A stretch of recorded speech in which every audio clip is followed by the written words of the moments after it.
Hello, everyone, and welcome to another episode of the Bradley Lectures podcast. I'm your host, Tal Fortgang.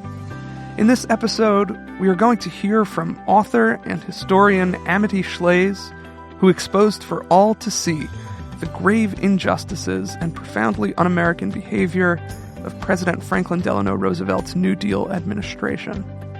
What's stark about Shlaes' presentation is not just the case study of how a federal government drunk with newly arrogated power and unable to let a good crisis go to waste can clamp down on the little guy, in this case an immigrant small business owner who barely spoke English, and make his life a living hell.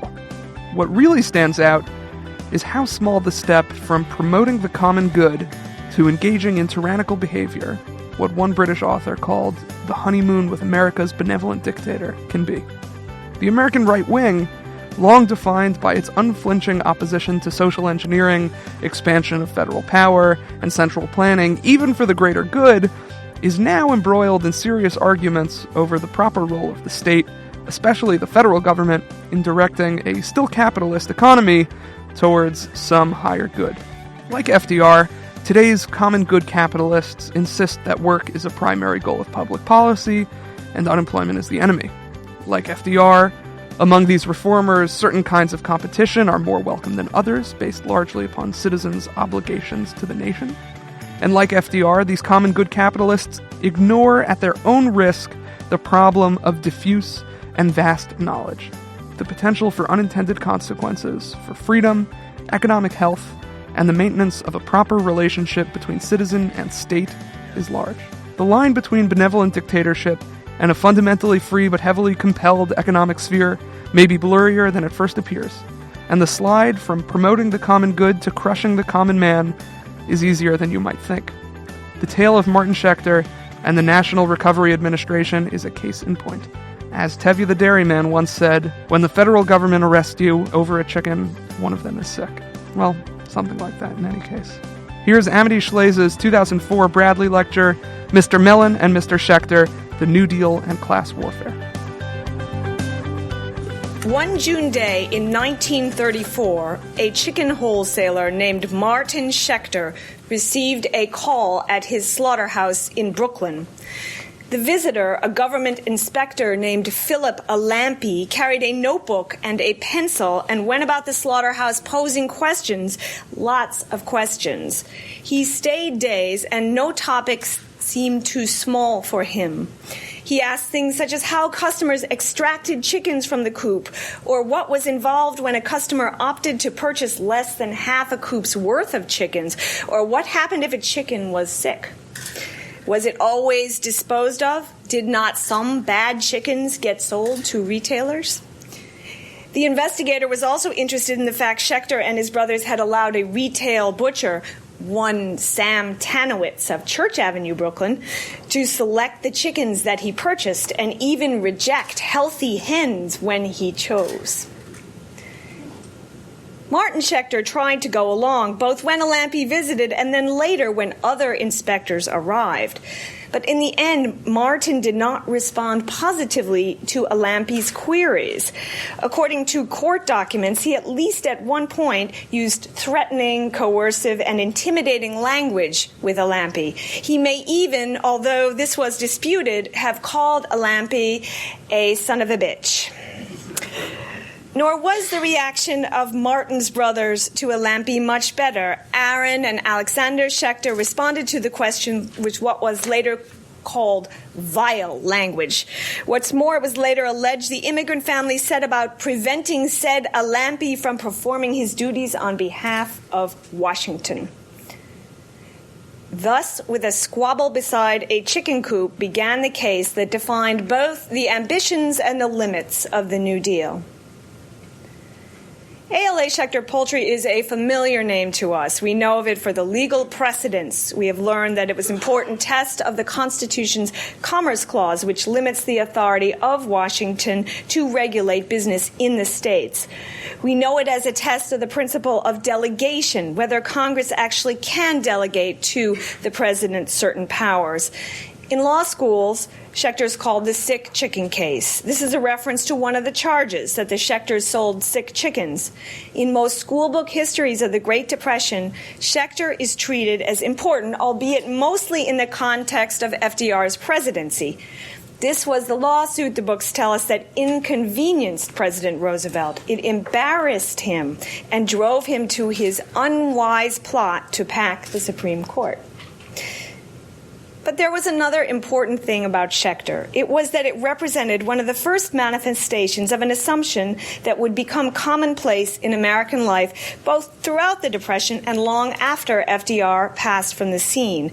That was the assumption that in times of trouble, the federal government, or perhaps the government and industry together, are the best agent for fixing the economy, especially at points when the economy is undergoing a big, frightening, paradigmatic change, a shift from an agricultural economy to a manufacturing one in that instance.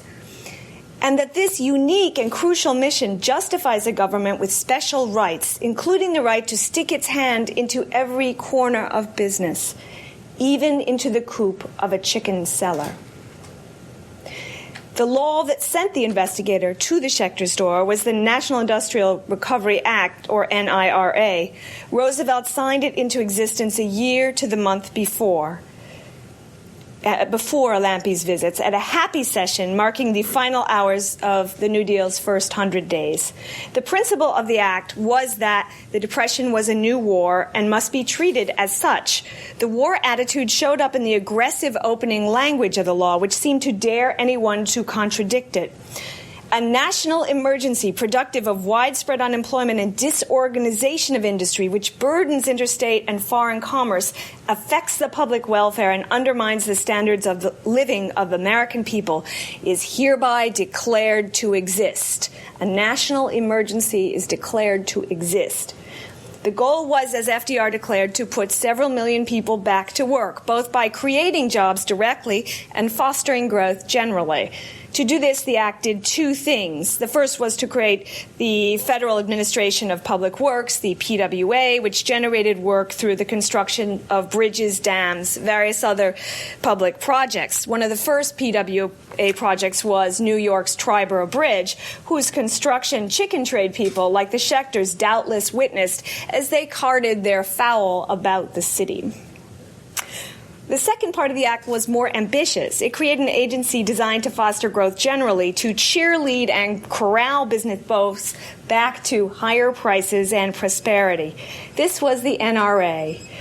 What most of us, or our parents or grandparents, remember about the NRA was its symbol, the blue eagle. The eagle was supposed to cheerlead business.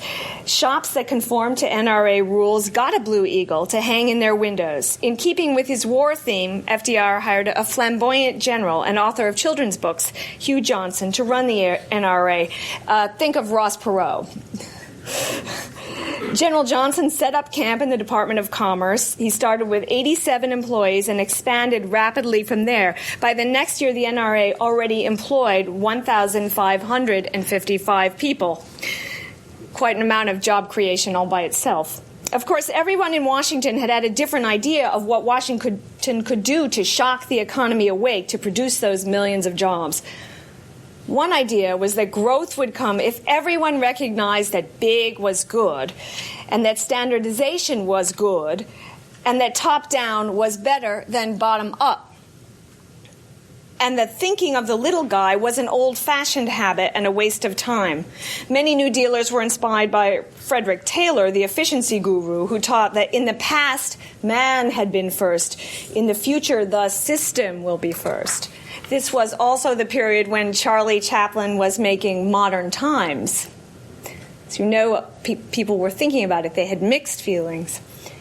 The second popular idea was that partnership between government and business, especially larger business, could yield new efficiency. Industry could and would regulate itself in partnership with government.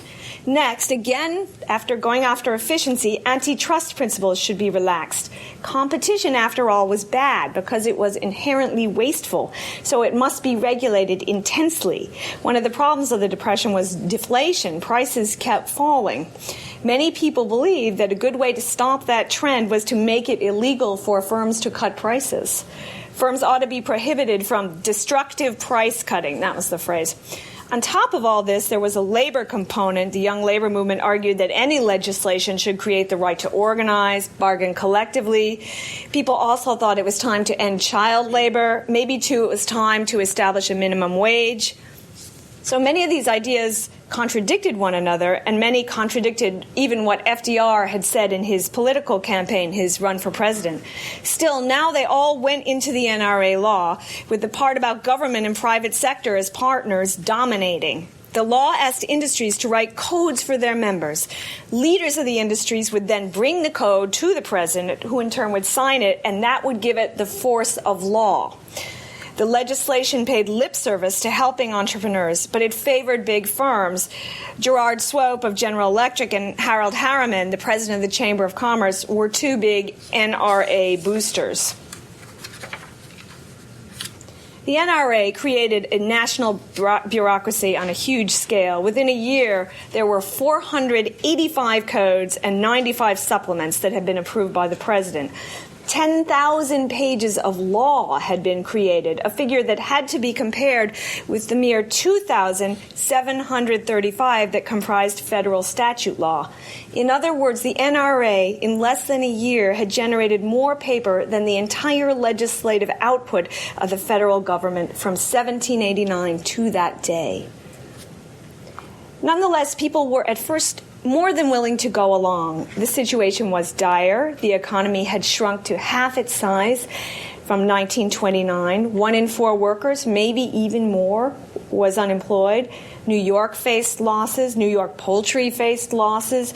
That industry had declined steadily since the crash. By 1933, it was down 40%. Nationally, when the authorities told people that supply and demand no longer worked, the people believed them. The NRA might be an experiment, but it was the best thing going and deserved unconditional support. And this was probably, at least initially, also the attitude of the Schechters of East 52nd Street and Rockaway Avenue. The name Schechter actually means butcher in Yiddish. It derives from the Yiddish or Hebrew word for the same thing, shochet. For centuries before Martin and his brothers worked in Brooklyn, both terms were used to describe those qualified to perform ritual slaughter or slaughter of animals as required under Jewish dietary law. The 1930 census shows that Schechter's parents, David and Molly, came from Poland. Sam, Alex, and Aaron, as well as some sisters, were born in Hungary, maybe in transit to the U.S. The family mother tongue was Yiddish. The boys did not speak English perfectly, and they were self-conscious about it. David, the father, gave his profession as rabbi to the census worker, who then described his workplace as church. This, after all, was a period when Americanization went Christianization. In those days, too, the term rabbi had a looser meaning than it does today. Still, that rabbi on the census meant that the Schechters would run a religious house and a religious business. At their workplace, they employed rabbis. They had Jewish ritual slaughters. These workers observed the Sabbath. They halted work on Friday afternoon, and they returned only after sundown on Saturday. In a shop such as the Schechters, the retailers would come and pick their chicken and watch the slaughter. That selection was part of Jewish tradition from the days of the marketplace in East Europe and the shtetl. It was a form of consumer oversight.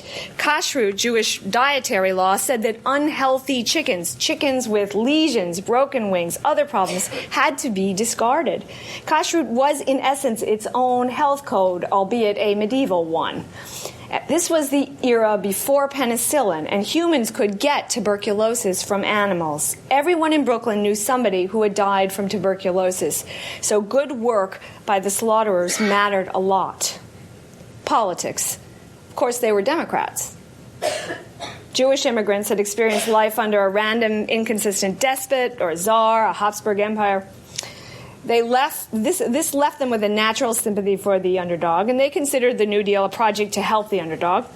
In 1933, the year before Lampe arrived at Schechter Poultry, a Brooklyn rabbi, Israel Leventhal, preached to his followers they must heed the NRA, for the NRA speaks to us in the spirit of the words which Moses spoke to the Israelites. In this scenario, Roosevelt was Moses.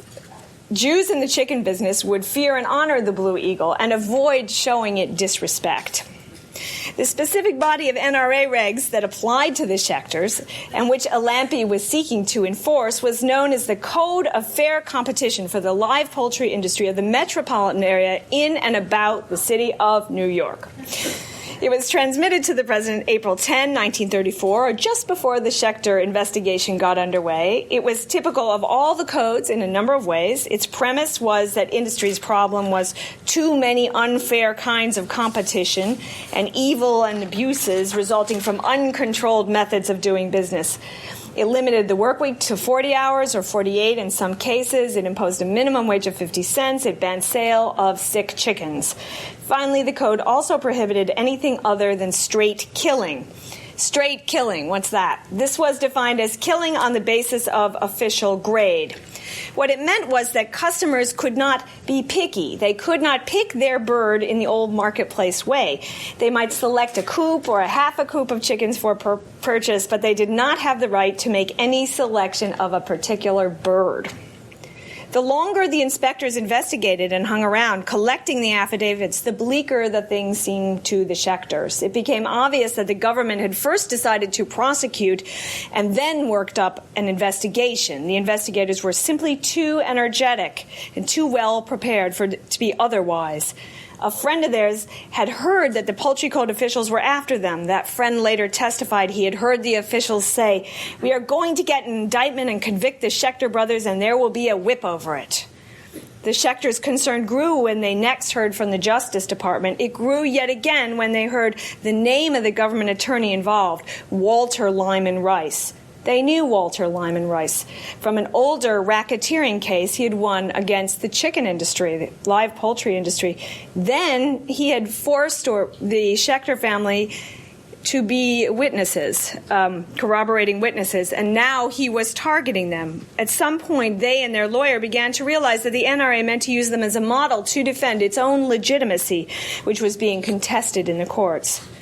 By July, just a few weeks later, a grand jury indicted the Schechters on not 1 or 2 but 60 counts. Among the charges were criminal ones, which meant they would not only have to pay fines if convicted, but also go to jail. Among the charges were that they had threatened violence against agents and inspectors, Alampy, others, that they had violated NRA code involving hours and pay. The prosecutors said they had violated code rules about picking chickens. This was the straight killing issue. That is, they had indeed allowed the customers to pick their chickens. And last of all came the charge that the brothers knowingly, willfully, and unlawfully sold for human consumption an unfit chicken to one Harry Strauber. This was the key sick chicken allegation. Finally, in this escalated matters, the government charged that they had engaged in conspiracy to violate the NRA code. To the investigators and prosecutors, the Schechters seemed like an easy mark, and it is clear in retrospect why. To kill a chicken, you cut off its head. Their business was the literal embodiment of the thing the NRA was designed to suppress, cutthroat competition. The brothers worked in it was a filthy business, live poultry. Workers were up to their elbows in blood. They swore inappropriately. They were contentious to the point of comedy, fighting with one another. Joseph Schechter at one time said in court of his brothers, "I wish I had never knowed them." They contradicted themselves. They spoke to anyone and everyone, occasionally incriminating themselves unintentionally. They were riffraff. Surely they would lose the trial. It took place just on the Brooklyn side of the Brooklyn Bridge in the courtroom of Judge Marcus B. Campbell. The judge was a Republican and probably an opponent of the New Deal, but that did not make things easier for the Schechters. He told them the law was the law and not his to decide. What's more, Judge Campbell himself was a member of the New York establishment, belonging wherever it seemed possible to belong, from the Brooklyn Club to the Union League Club to the Mason and the Order of Odd Fellows. He had been appointed by the Republican President Harding, had been an active Republican in the Sheep's Head Bay section of Brooklyn before his appointment to the bench. Campbell was of Brooklyn, like the Schechters, but his Brooklyn might have been the Brooklyn of another planet. It was so different. There was also a social gap between the Schechters and the New Dealers who litigated on behalf of the executive branch. The Schechters' lawyer was their old friend Joe Heller, a graduate of Brooklyn Law School, Jewish like them. The columnist Drew Pearson described Heller as a little hawk-nosed Jewish lawyer with a Brooklyn Hebrew accent. Rice was a Harvard Law graduate. He and his colleagues repeatedly used terms, meek, the word meek, for example, with which the Schechters were not familiar. The government team intimidated the brothers. Overall, you want to sort of imagine a sort of Eliot Ness, Al Capone situation. Rice and his team are the American untouchables wearing the blue eagle on their breasts. The Schechters are the corrupt ethnic racketeers. And that was also how the press played it at the time. Nonetheless, if you go back and review the actual testimony from the trial, another picture emerges. It is a picture of small businessmen trying to restrain themselves out of loyalty to the New Deal and out of fear of prison. But still, nonetheless, finding that they cannot resist disputing crazy economic assumptions and theories. What the prosecutors were trying to make out to be criminal, the lowering of prices, for example, the Schechters argued was simple reality. Another exchange. Prosecutor: your price is not very stable, is it? Martin Schechter: the market isn't stable. It might be 15 cents today, the market quotation, tomorrow 18. We got our prices according to what the market might be. Or, prosecutor: you are in very keen competition with your competitors. Schechter: I do not understand the question. Prosecutor: do you know what competition means? Mr. Schechter: I do. Prosecutor: there is a lot of competition between you and your competitors, is there not? Schechter: there is a lot of competition in every other business, the same thing. Prosecutor: yes, and the competition in the whole slaughterhouse business is very keen, is it not? Schechter: well, it is keen in every other business in the same way. It wasn't merely the word keen that Schechter had trouble with. Rice was saying the economy must operate one way because of the law. The Schechters were saying it could not be. At one point, prosecutors browbeat Louis Spatz, a witness for the Schechters. They sought to intimidate him into conceding that the NRA officials must know better than he, an immigrant in the trade. And they made fun of his English. Prosecutor: you are not an expert. Spatz: I am experienced, but not an expert. Prosecutor: you are not an expert. Spatz: I am not an expert about anything. Prosecutor: you have not studied agricultural economics. Spatz: no, sir. Or any other kind of economics. None, very little. What is your education? None, very little. You have not studied economics at all? Spatz, gaining confidence: in my business, I am the best economist. In my business, I am the best economizer. Ooh. Prosecutor: you are the best economizer. I wish to have that word spelled in the minutes just as he stated it. Spatz, humbled: I do not know how to spell. After the Schechters lost and were moved off to cells in the building, their sense of injustice grew. They were like Spatz, not educated, but experienced. They and their commission men and their customers, the housewives on Belmont Avenue who got their chickens, the pushcart operators who sold to them, all engaged in economics every day. All Brooklyn at that time was one big haggle. And that haggle was the living proof of the impossibility of running an economy through codes. Economics had its own laws, the laws of chicken blood, competition, and profit. In addition, I should mention there was something else that probably bothered the Schechters. It was the sick chicken charge. After all, they observed Jewish dietary law.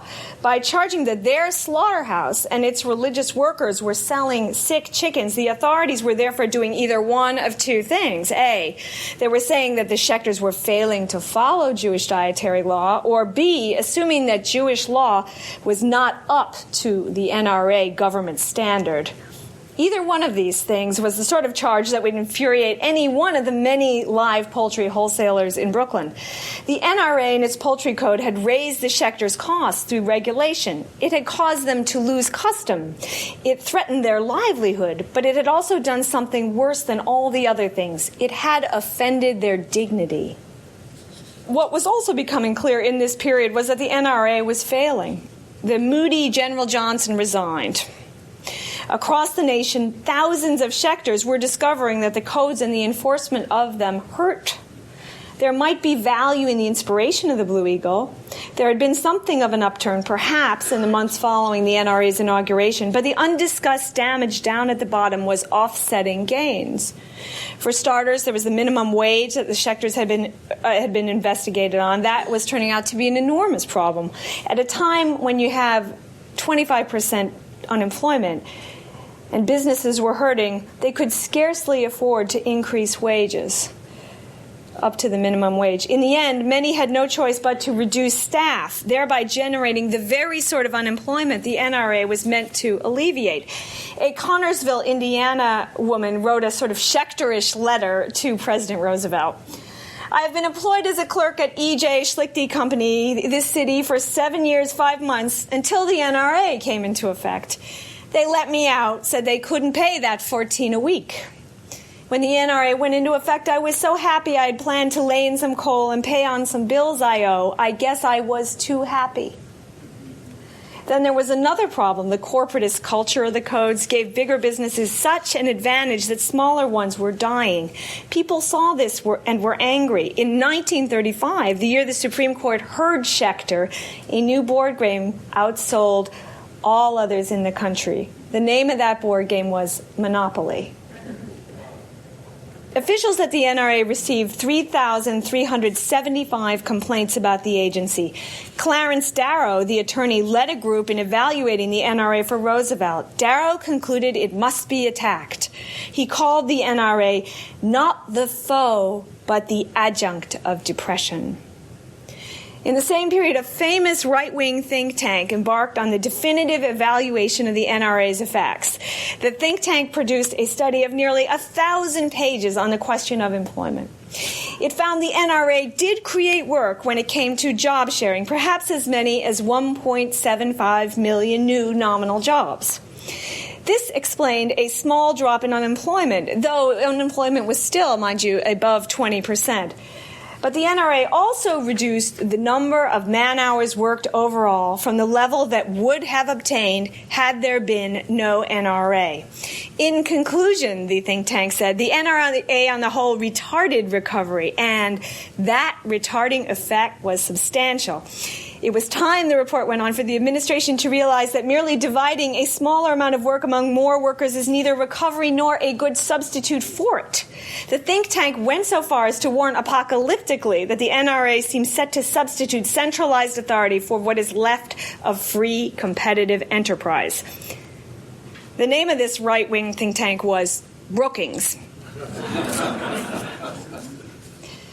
The arguments before the Supreme Court came soon because the NRA was expiring, and Joe Heller, the Schechter's underdog lawyer, made his arguments. He argued the standard Commerce Clause argument that the chickens were brought by the Schechters at Washington Market in Manhattan and taken over the bridge to Brooklyn, and so could not constitute this trade could not constitute interstate commerce. But he also addressed the practical insults that the investigation and the prosecution had been to the Schechters. My client has never assented to this code, and he was put out of business by this code, Heller said. And he also, Heller did, gave time to straight killing. Here he also argued not only the unconstitutionality of the NRA code, but its impracticality. In doing so, he took great pains to translate the culture of Jewish poultry markets into the general American culture for the justices. And let us say that John Jones, not Sam Tanowitz, John Jones, for example, comes in and says, I want to buy 3 chickens weighing 5 pounds apiece. Under this straight killing provision of the code, we could not sell them to him in that way. The law took away from the consumer his essential right to choose what he was buying. We would have to pick out the first 3 chickens that came to our hands. It was an exchange between the normally sour Justice McReynolds and Heller that seemed to turn the case. McReynolds wanted to return to the meaning of straight killing, and he started with the chickens. How many are there in a coop? There were 30 to 40, according to the size of the coop. Then when the commission man delivers them to the slaughterhouse, they are in coops. Yes, they were in coops. And if he undertakes to sell them, he must have straight killing. He must have straight killing, yes. As Heller put it, the customer is not permitted to select the ones he wants. He must put his hand in the coop when he buys from the slaughterhouse and take the first chicken that comes to hand. He has to take that. A younger lawyer who was in the courtroom, Thomas Emerson, later tried to convey Heller's effect on the judges.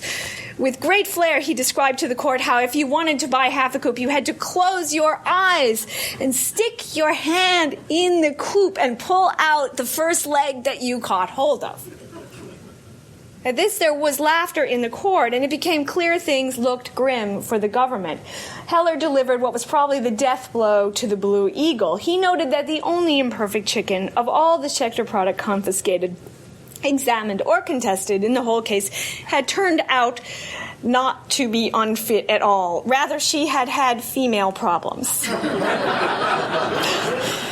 She had been merely egg-bound, an egg or two lodged inside her. The hen, therefore, was not dangerously unhealthy.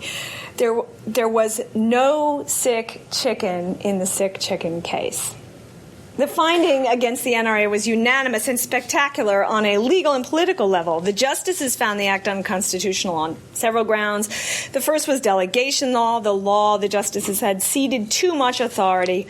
In his concurrence, Justice Cardozo warned the NRA was a roving commission to inquire into evils and upon discovery correct them. A roving commission inquiring into evils. You have to imagine how that reverberated in 1933, 34, 35 when he said it, when in Europe and in Russia there were roving commissions doing that. And it was a much realer thing. Cardozo's most famous condemnation of the NRA came in another phrase, though. He called it delegation running riot.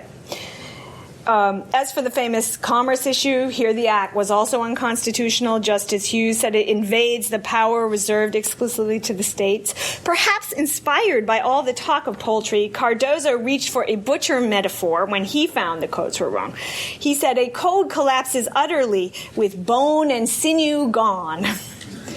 Hughes assailed the New Deal more generally. Extraordinary conditions, such as an economic crisis, may call for extraordinary remedies, but they cannot create or enlarge constitutional power. It all was a terrible blow to Roosevelt. We hear about it as Black Monday. An English paper, the London Express, summed up, America stunned, Roosevelt's work killed in 20 minutes. The president was so angry he spoke to the press on the topic for a full 5,000 words, or as long as I am speaking to you tonight. He said the commerce decision took the nation back to the horse and buggy stage, and he likened it to the court's finding in the infamous Dred Scott opinion before the Civil War. Thus, by the way, he was comparing himself to Lincoln. But anyhow, these fireworks, which to us are familiar from our books, obscure something else. It is law school heresy, perhaps, to say it, but it was also clear the justices found it easy to be sympathetic to the Schechters because the NRA broke the laws of common sense. After the opinions were handed down, Justice Brandeis, and this is a famous anecdote, called Tommy Corcoran, FDR's lawyer, into the roving rooms, and he told Corcoran to take a message to the president. He said to tell him that this business of centralization had gone too far. The reason I tell this very long story this evening is that the Schechter side of this famous case is so often lost, and with it the scale of the NRA transgression, its failures when it came to creating growth. That people in the 1930s might overlook those failings was reasonable. After all, you could argue that these steps were emergency steps to prevent Germany, Russia. What's more, in the Depression, they needed a leader to cling to, and that leader was FDR. Even the ambivalent Schechters continued to feel that loyalty. One of them told the New York Times at election time in 1936 that all 16 members of the Schechter family were voting for Roosevelt. Still, that does not mean that we have to overlook the failings. Now that we are not in a depression, we cannot treat it as though it was an economic good, the NRA. Yet often we say, it was misguided, but it did some good. It was misguided, but it did some good. In the context of this current economy and this election year, 2004, there are at least two ways I've thought of just even in writing this piece that Schechter illuminates. The first is to remind us that we should beware of people who tell us that the old economic laws no longer work. The Brains Trust were people burning with ideas. They were think tank people. The Depression was real, but it was also exciting to them because it gave an occasion to try their ideas out. Corporatism, central control, efficiency, you name it.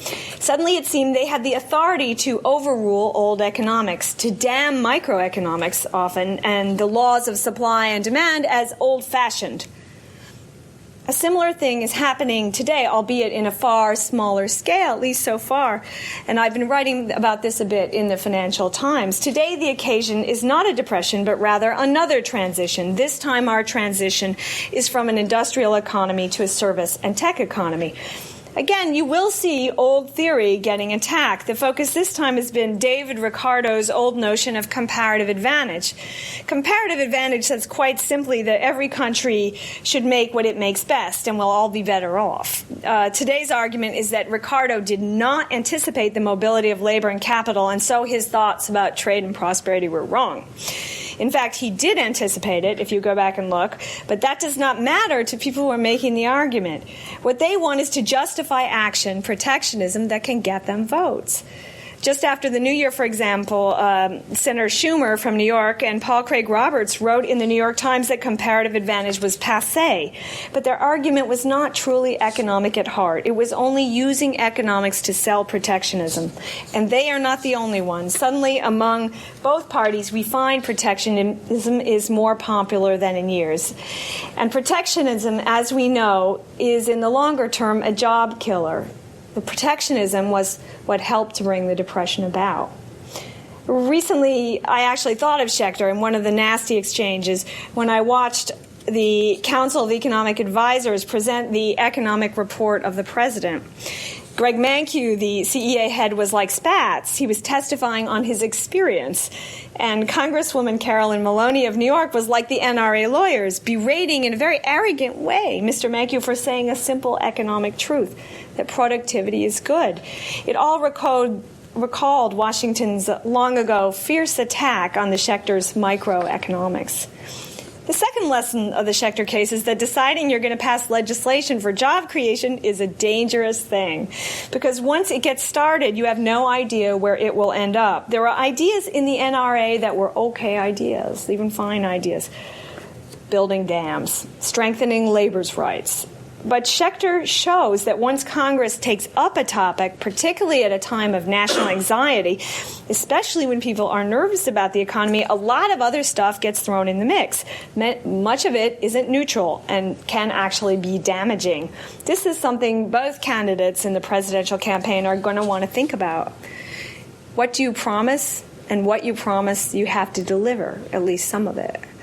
But I think we should exit, as the Schechters did with their Washington victory, on an up note. So I will read to you a little ditty of victory composed by Mrs. Schechter after the Supreme Court's decision. You'll forgive me. No more excuses to hide our disgrace. With pride and satisfaction, I'm showing my face. For a long, long time to be kept in suspense, sarcastic remarks made at our expense. I'm through with this experience, I hope for all my life, and proud again to be Joseph Schechter's wife. It starts with the individual, with household pride, with household industry, with household dignity. Economies don't grow top down as much as we might wish it were so. Economies grow from the feathers up. Thank you for listening to the Bradley Lectures podcast from the American Enterprise Institute. The Bradley Lectures were given for more than a quarter century at AEI, thanks to the generous sponsorship of the Lined and Harry Bradley Foundation. AEI Senior Fellow Carlin Bowman and I hope you enjoy our revival of these lectures. If you do, please show your support by giving us a like and a comment and subscribing to our channel. And stay tuned for new episodes every other Monday as we bring the wisdom of the recent past to the most pressing issues of the present. Thanks for listening, and we hope you'll join us again next time on the Bradley Lectures podcast.